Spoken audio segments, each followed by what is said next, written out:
Check it out, folks. Listen, I'm standing next to the legendary Artis Houston, right? You guys have already tuned in to West Coast Grudge Racing Media. I got a gentleman on my left. You don't know. You already know Fred, a.k.a. Monster Foley. A.k.a. Monster Foley. One more time. A.k.a. Monster Foley. That's right. Right. And this is my boy right here, Damien. So check it out. This young man right here, listen, I'm going to just say it like this. If you've been following me on my channel, you guys know this is Mr. Interstate Vodka. That's right. Hey, listen, we put out a video. He and I are working together. Listen, he got well into the millions. You know what I mean? Smooth vodka. And I will say this. Little Birdie told me he's a car owner. Hey, and we in my hometown, man, and Artis hometown, the infamous CPT, baby, in the house. This is where we come from, man. A lot of racers come out this city, and a lot of people don't know that, but a lot of racers come out of this, man. You know, right. And Artis, I just seen you on Hot Rod Magazine. So originally, Henry De Los Santos, Chevy High Performance. I've been in several others, especially all of the media outlets, you know what I mean, as far as internet and all that's concerned. Right.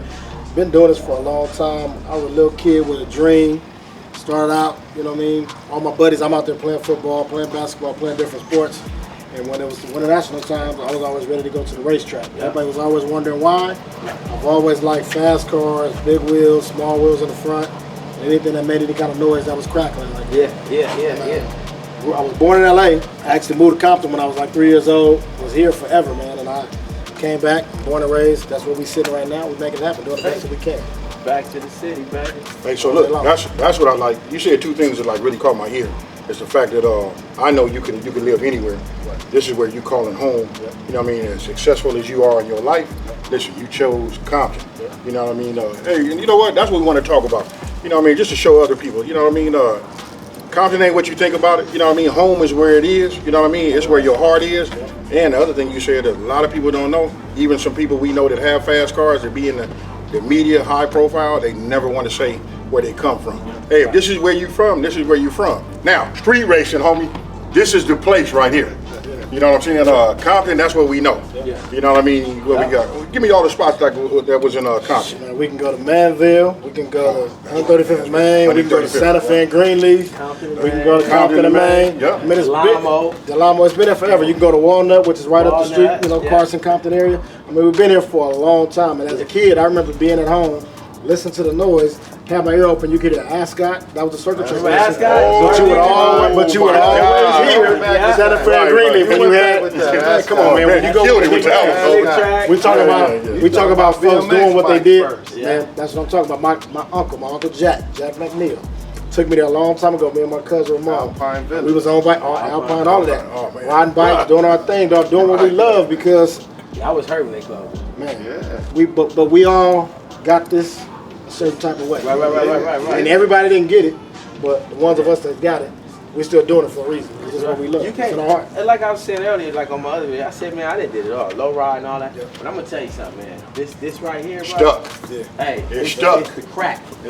All the car stuff, bro. Hey, out of all the things that I did, I could have low ride too. But you know what? I like to go home because of my personality, right? I like to sleep on. Right. If I wake up tomorrow, when I low ride, tip with everybody, all that, I'm excited, ready to build one tonight. You got to sell it to me that night though, because when Monday morning comes, I don't even remember. Let me say something. I don't care if you low ride. I don't care if you ride a motorcycle.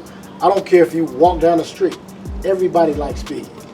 Everybody likes speed. If it's a low rider, it got a hot motor in it. If it's a bike, it got a big motor on it. Am I lying? Right. No, you're telling the truth. At the end of the day, whether you can do it or whether you can't, and everybody can't. Sometimes I get people to come up to me, right, and they go, man, how you actually get in that car and go 180 miles an hour and, eighth of a mile, 200 miles an hour and a quarter mile. That's what I do. I've always loved speed. I've always been an athlete. That's what I do, man. Adrenaline has always been my rush. It kept me away from doing a lot of dumb things in life, you know what I mean? So the fact that I get out and spend money and do this, as opposed to doing something that I can never reap the benefits from, that's why I do what I do.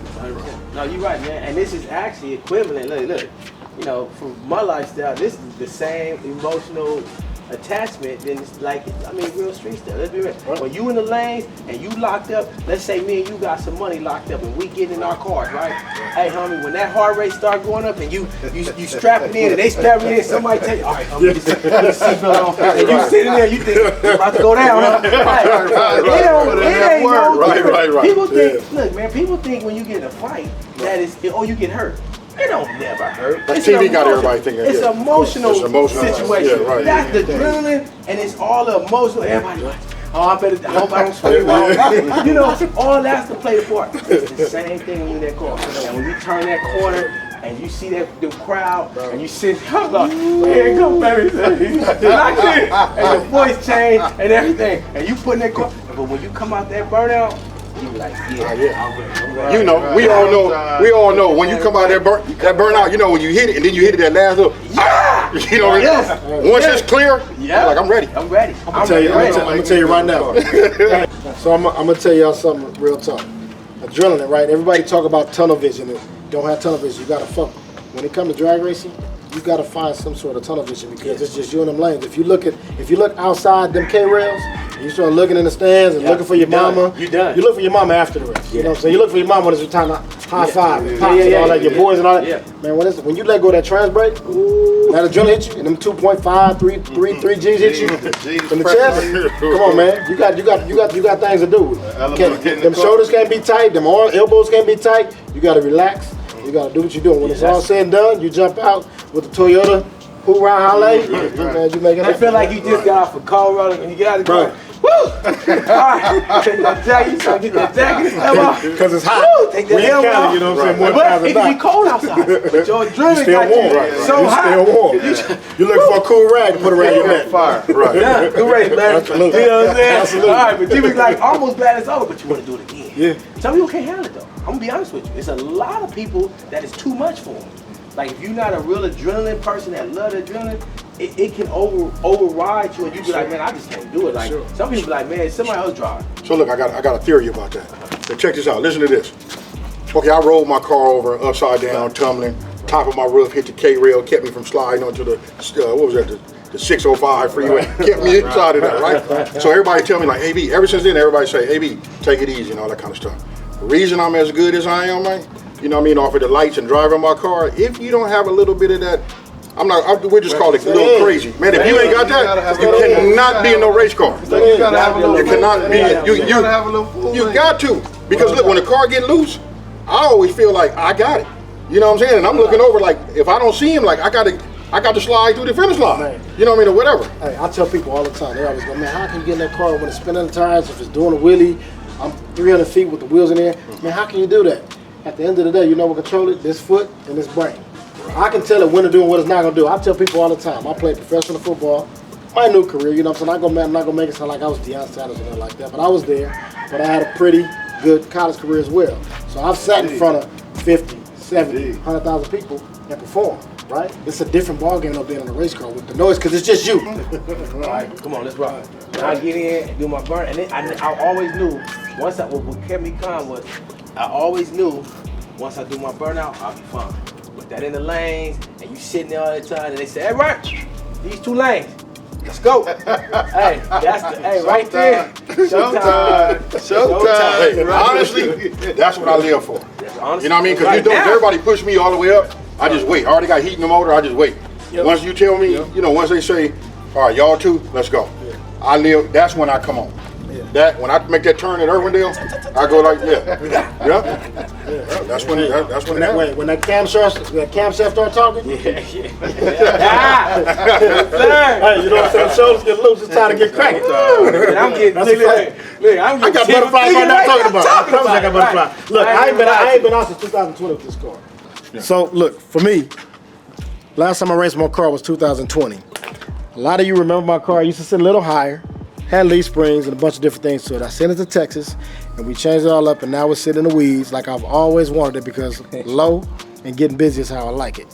But the last time it was a nitrous car, took it out, now I got a Pro Charger on it, got a blower, so I'm making more power than I've ever made, and I can't wait to get back out there. That was 2020, the last time I was out there.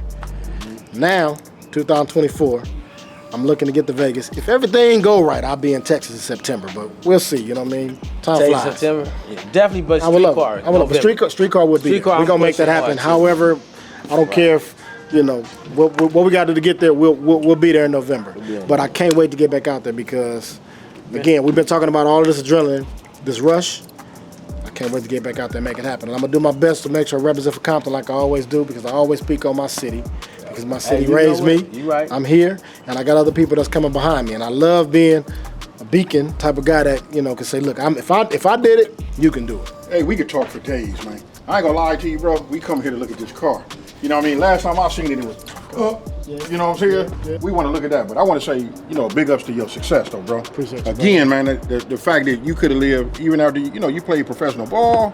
You know what I mean? You could have went anywhere in the country to live. You went back home because that's where that's at, right? Then you're successful with this right here. You know what I mean? Man, on the Snap-on truck. I don't know why I'm fooling with these way out tools. You know what I'm saying? hey, he ain't never sent the invite till today. Okay, Artis, I know you used to be nitrous, but now you Pro Charge now. So you want to tell us about your setup and what you changed? Okay, so basically, I was forever I ran nitrous carbureted combination. Always a big block Chevy. I've had 4 different combinations in this motor. This particular one is a BES engine, which is out in Ohio. I called Tony Bischoff and I told him I wanted to basically put a Pro Charger on it, which, as you can see here, this is the F3 136. It's the one that mounts a little bit differently. Some mount lower, this one mounts a little bit higher, but it is gear driven. If you ask me if it makes anywhere between 2,500 and 3,000 horsepower, I'd be super duper happy. With the nitrous, it made about 1,700, 1,800. So we're talking about near double, what it used to make. It's been, in the 440s before. I'm going to go do some no-time stuff going forward. I used to run X275. I'm trying to, dip down there as low as I can. If I get in the 400s, 390s, I'll be super happy, but, time will tell. But what I did with this particular combination is the same one that was an X275 motor. We took the compression out of it. Motor's still the same size for it. Right. But we took the compression out, so we wanted to basically use that to accommodate the blower. So they can actually, do what it do in order to make the necessary horsepower. Right. Okay, so what I did basically, this used to be a nitrous combination. Basically, I went to a fuel injector combination. See, the fuel injectors are going to the intake. Got the air motor fuel pump that's going to actually feed the fuel to the combination. It's going to be an elbow that's going to come from there to the blower. That's actually what's going to allow it to make the horsepower it makes now. It used to make about 1,800. Now it's going to make anywhere between 2,500 and 3,000. We don't know. We'll see that when it gets there. But at the end of the day, we made all the necessary changes so that we can actually make more horsepower, run quicker ETs, and higher mile per hour numbers. That's what the goal is. All right. So the car used to have bull horns when it had nitrous. As you can see now, we got the OG Zoomies, which go way back. Mike Uva and my guy Reed Schultz over at Steel Nuts created these, and it's a masterpiece. What you see looked like it was just easy 1, 2, 3. But there was a lot of work done in order to make these work, and I cannot wait to fire it up to hear this masterpiece as it unfolds. Right. Hey, so it's like I said, you guys can hear dogs barking, chickens clucking, Clucking. Hey, just I ain't even gonna say that. You know what I mean? I hit them in the morning. Right. I got it, but this is that Compton light. This is what the CPT is. Give it to them. You know what I mean? Hey, so when you see cars like this, cars that cost $100,000 and stuff like that, they are everywhere. Look, I'm gonna go ahead and turn it over to you because I've been known to over talk it. You know what I'm saying? Fred been doing a great job. Talking to you. You guys been going over the car. If you want to say something about your sponsors or whatever you want to do your thing. But I'm gonna say thank you, man. Man, my pleasure. Hey, B, first of all, you did a great job, brother. Thanks. Hey, pleasure to meet you, man. And this is just the beginning, Fred. As always, dog. Right, always. Listen, it's all I can never do this without the assistance of people that that's been showing love to me since day one. This is my guy, Ron Rhodes, Mr. Motorsports, Pro Torque, my guy FFM out in Idaho. Fuel Tech just came on board. Come on the side over here. My guy SoCal Nitrous Race Fuels. Jim Tanner, that's my guy. Mike's Transmission. This dude will do anything for me at any given time. Not just me, anybody that runs this product. And at the end of the day, Calvin Racing is still associated with the car. This is my very first sponsor that came on board from way back when. John Calvert and the Calvert family has always been the greatest to me. So I want everybody to know that look, we're here, we're doing what we do. And actually, the last thing I just got done to the car, at this point, I have to mention it. This is Steel Nuts. Mike Uva and my man Reed. They built these Zoomies, man. All right, check this out, folks. Looking at the time, it's getting late, sun going down. We're gonna have to make it up out of the CPT before it get dark. Hey, and another thing too, I've been waiting for a cow to go ahead and give up that move, man. You know what I'm saying? Because they got a full farm next door. So listen, it is getting late. Listen, this man been telling me for like the last 6 hours where we gonna eat. So we gotta eat. I want to say one more time to Artis Houston. Come on, bro. This is my guy right here. My life. And no disrespect to everybody else, this is my guy too. You know what I mean? But listen, he opened it up, brought us here, took it to his house where he lay his head. This is it. Though. You know what I mean? Business owner, race car driver. You know what I mean? And that's what I gotta say. So check it out. Listen, you guys tuned in to West Coast Grudge Racing Media, right? Listen, I want you guys to tell everybody out there, I want you to like, subscribe, and tell the world that this channel right here is bringing the heat, right? So if you've been following any of my cooking videos, you know how I get down. I leave all my videos like this. Check it out. We out. Peace.